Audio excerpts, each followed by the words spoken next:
Olha, em conformidade com o desempenho de 2025, o setor industrial do Brasil caiu em dezembro. A gente mostra esses números para você. O PMI industrial, que é compilado pela S&P Global, caiu para o patamar de 47,6 pontos em dezembro, em comparação com um patamar de 48,8 pontos em novembro. Esse número marca a pior degradação do setor desde setembro.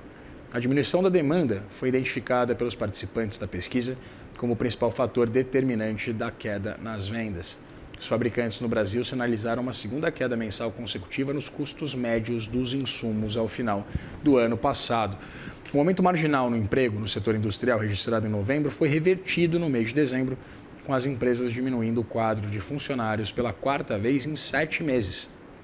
Poderia ser uma indicação, inclusive, de controle de custos e capacidade ociosa, que é a diferença, entre o potencial máximo de uma produção, de uma empresa, e o que ela de fato produz. Os produtores de bens consultados previram um aumento na produção durante 2026 em comparação com os níveis atuais. O otimismo foi baseado nas esperanças de melhores condições de demanda, taxas de juros mais baixas, investimentos em tecnologia e um maior foco no aumento da produtividade. Para a gente repercutir esses dados do PMI industrial aqui do país, a gente fala agora com Otto Nogami, professor de economia do INSPER. Professor, seja muito bem-vindo, um feliz ano novo, um prazer ter você aqui. Feliz ano novo a todos, obrigado pelo convite. E aqui estamos para discutir um pouquinho sobre essa questão da produção brasileira. Pois é, professor? A gente tem acompanhado ano após ano a indústria sofrendo. Houve uma série de, pelo menos, iniciativas que visavam alguma atualização da indústria brasileira, pelo menos aventado pelo ministro da Indústria, Geraldo Alckmin. Eu queria entender, evidentemente a gente tem um juro de 15%, mas o que está por trás exatamente dessa ausência de escala e de capacidade de crescimento da indústria brasileira? Eu acho que o fator fundamental é justamente a falta de investimentos no setor produtivo. Então, à medida que o endividamento do governo vai crescendo e, consequentemente, a necessidade de financiar esse déficit, menos recursos disponíveis acabam existindo justamente para essa melhoria ou adequação da condição de produção no país. Então, esse é um lado, a questão de recursos disponíveis para investimentos. E aí vem um dado que preocupa, principalmente quando a gente analisa historicamente, que tecnicamente falando, o volume de investimentos ideal para um processo de crescimento sustentável de uma economia seria alguma coisa em torno de 20% do PIB. E isso, historicamente falando, dificilmente o Brasil consegue alcançar esse patamar. Então, isso mostra que, ao longo do tempo, essa defasagem entre o desejo de consumir e a capacidade de produzir da economia, ela vai aumentando. Tanto é que isso acaba, de alguma maneira, repercutindo sobre o nível de preços na economia. Um outro aspecto importante são as condições estruturais. A gente sabe muito bem que o empresário, para poder investir, ele quer ter condições estruturais adequadas. E quando a gente fala dessa condição estrutural, ou que popularmente se chama de infraestrutura, ela depende da educação, depende da segurança, depende da saúde e depende da mobilidade.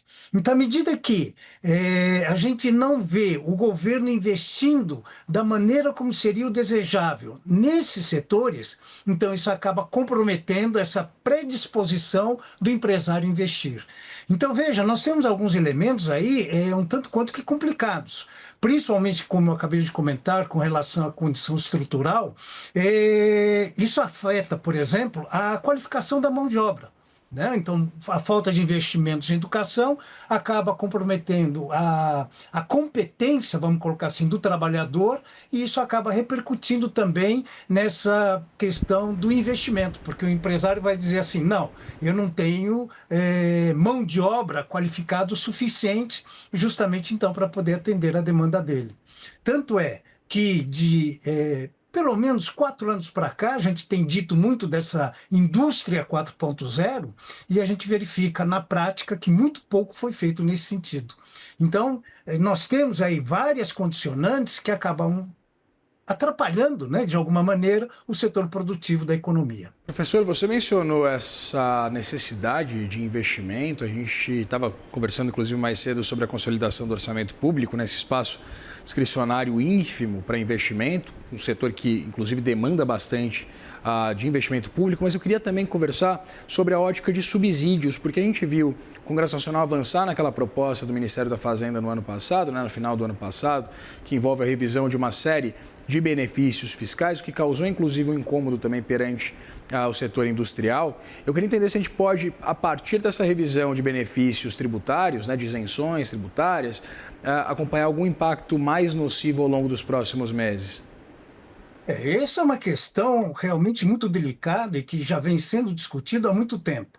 Por exemplo, vou pegar um exemplo extremamente simples, né? Por exemplo, nós somos os maiores produtores e exportadores mundiais de soja. E, curiosamente, nós exportamos o produto in natura para a China. Para quê? Para a China poder esmagar, produzir o farelo de soja, o óleo de soja, que depois são reexportados para o Brasil. Aí a grande pergunta é, e nós não temos condições de esmagar essa soja? Claro que nós temos. Nós temos aí, principalmente na região sul do país, uma quantidade imensa de moinhos que poderiam executar essa tarefa. Entretanto, por uma questão tarifária, ou não, questão tarifária não, por uma questão tributária, ou seja, essa guerra tributária que existe entre os estados, acaba tornando essa produção feita aqui no Brasil extremamente cara. Então, fica sendo mais barato exportar para a China e depois importar o subproduto. Então, isso mostra, de uma maneira bem clara, que a questão tributária, ela é fundamental. Então, daí a importância de toda essa discussão em torno da reforma tributária, que ela deverá ser feita de uma maneira adequada, justamente atender a necessidade da sociedade, vamos colocar assim, mas principalmente promover a competitividade e a produtividade do setor produtivo da nossa economia. Então, enquanto essa questão tributária não for discutida de maneira, vamos colocar assim, séria, então, realmente, nós vamos ter a manutenção dessa condição da indústria hoje aqui no Brasil. Professor, é muito interessante isso que você traz, né? Mais barato você enviar para o outro lado do mundo para realizar um subproduto do que produzir aqui dentro do nosso país. Você vê alguma perspectiva de melhora, então, com essa simplificação tributária, né? A partir de 2027, a gente incorporando esse novo sistema tributário aprovado pela reforma? Pelo menos uma esperança a gente tem nesse sentido, né? Então, torcendo todo dia para que realmente a regra tributária ela favoreça a própria indústria brasileira. Realmente assustador.